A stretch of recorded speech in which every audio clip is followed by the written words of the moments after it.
Hi everyone, welcome back to my channel. Today we are going to have a look at the last release of 2024 from Pinkfresh Studio.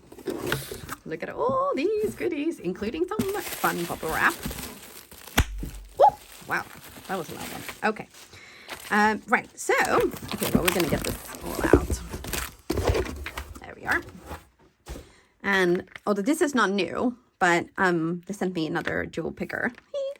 That's always good to have. And also some essentials, glitter cardstock in Glacier. I love this stuff. Glitter, glitter, glitter, glitter. Okay, so there is obviously some coordinating products. Let's see. So those ones, these ones, and those ones. Oh, more of those. Okay. Right, I'll tell you what, we're going to do the back because that will be easier to keep track of. And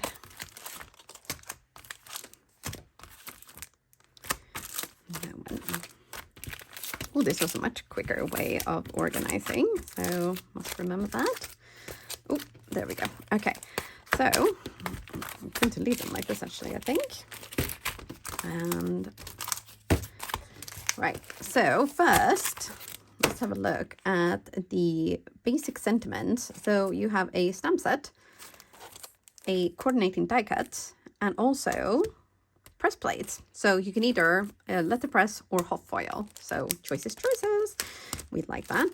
And this things like celebrate, it's your birthday, hugs, sending kisses from afar. You give the best hugs. Hello, I've been missing you, and thanks, you're the best. And many, many more. So it's always good to have a good sentiment set for sure. Okay, and then we have Cheerful Blossoms. So we have a stamp set, a press plate, and die cuts, and layering stencils. So this makes a really cute, like little floral set. And this is in a Morava.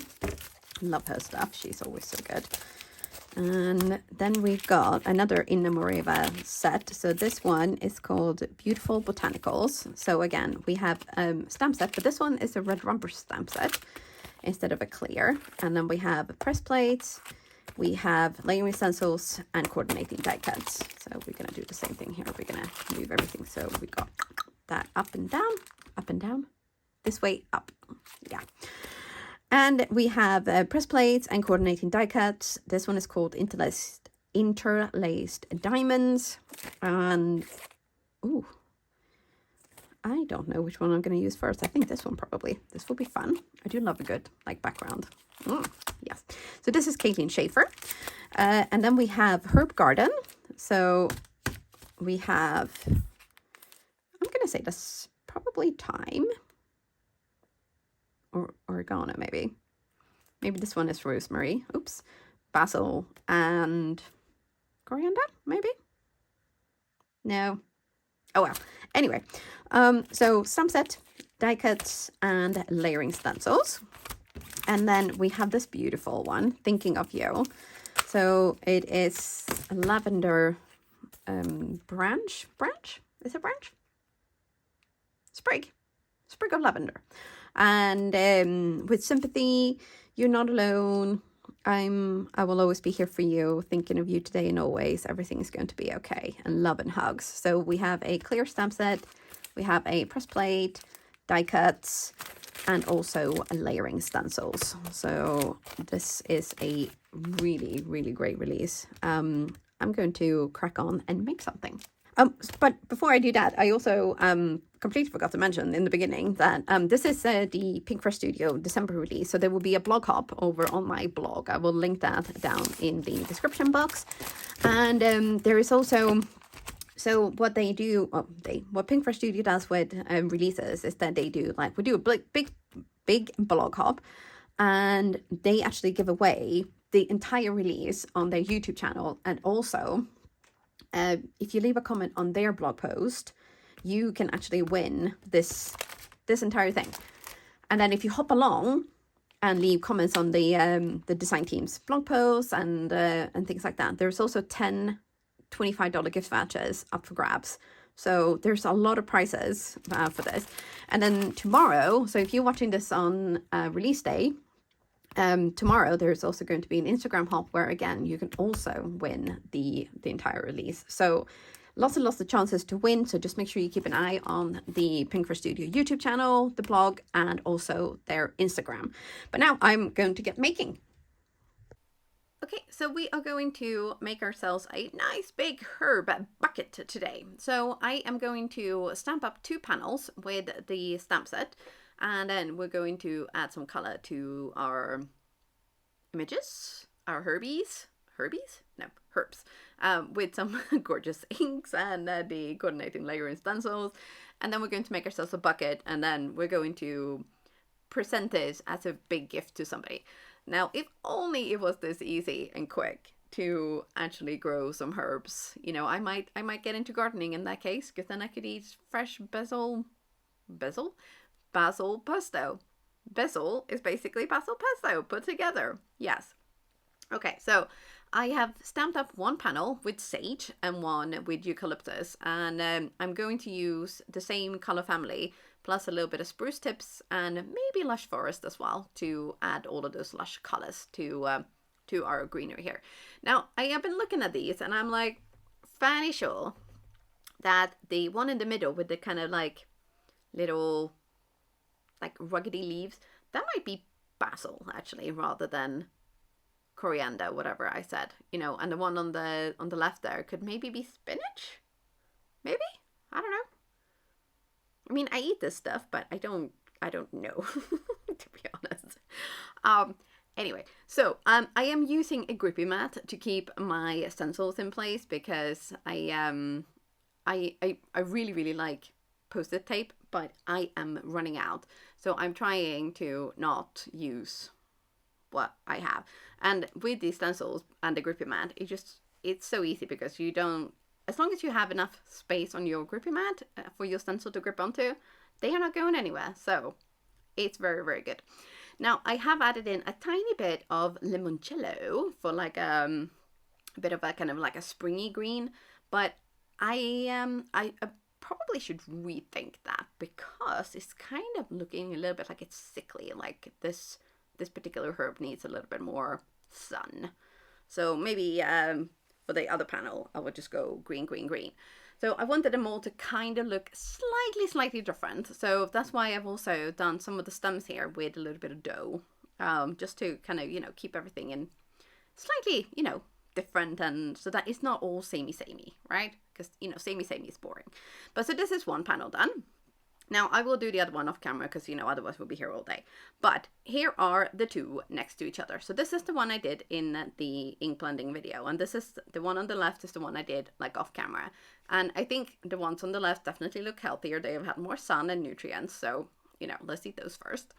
Now I'm going to ink blend the bucket, and I'm going to do this slightly slower, so that I'm going to show you a couple of tips and tricks on how to get this bucket to kind of look a little bit more like 3D. Instead of like 2D, we're going to go for a little bit of a 3D look, right?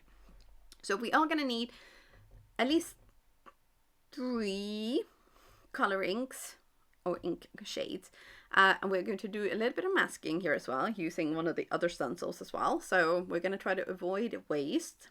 But you will need a good dose of patience, which I know it's not easy to come by, but it will definitely make a difference. So hang in there and just, you know, try your best.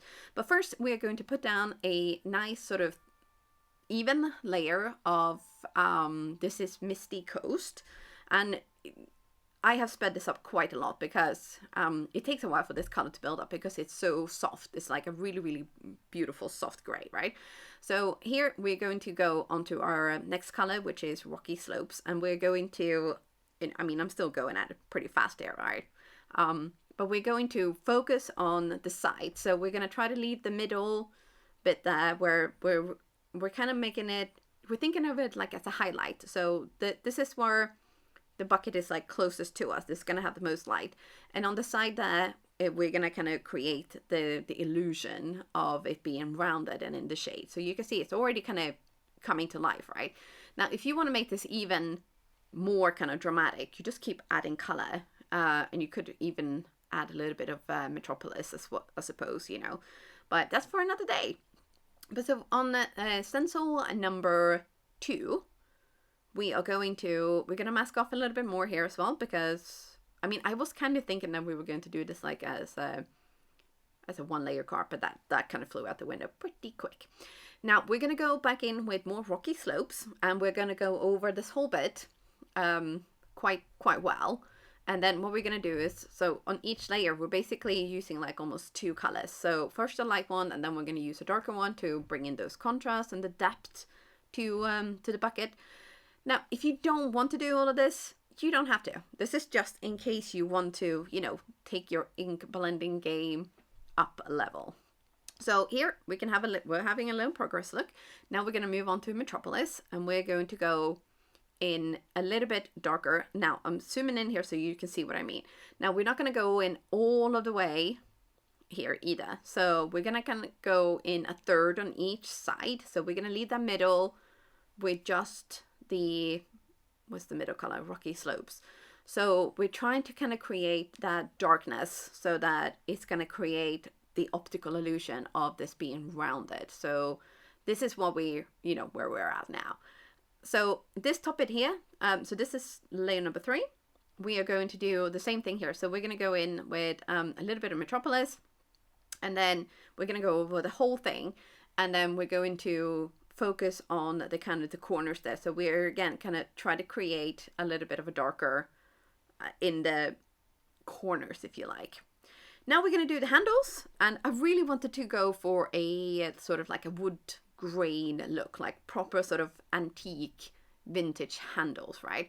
So I had the idea of, you know, going in with a little bit of dough first, and then so get the color down, and then I was trying to kind of drag the color down a little bit to create those kind of like lines that you get in the wood grain, but it wasn't really working. So what I should have done is just had a little bit of patience.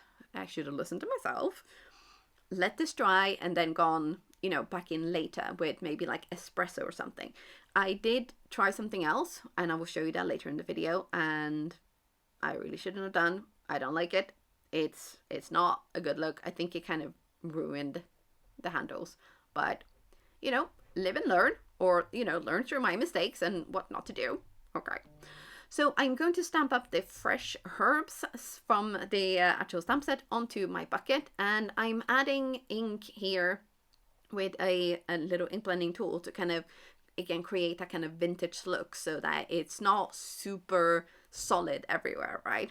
So this is what we're doing.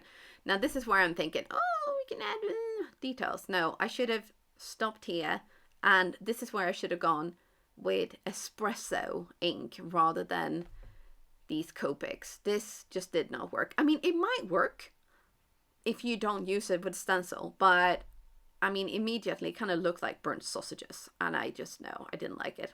Ugh, I should have redone it, but I was on a roll. I'm like, okay, you know what, maybe it'll look better once I've kind of recovered from that big boo-boo, but no, I never got over it, so I should have just redone it.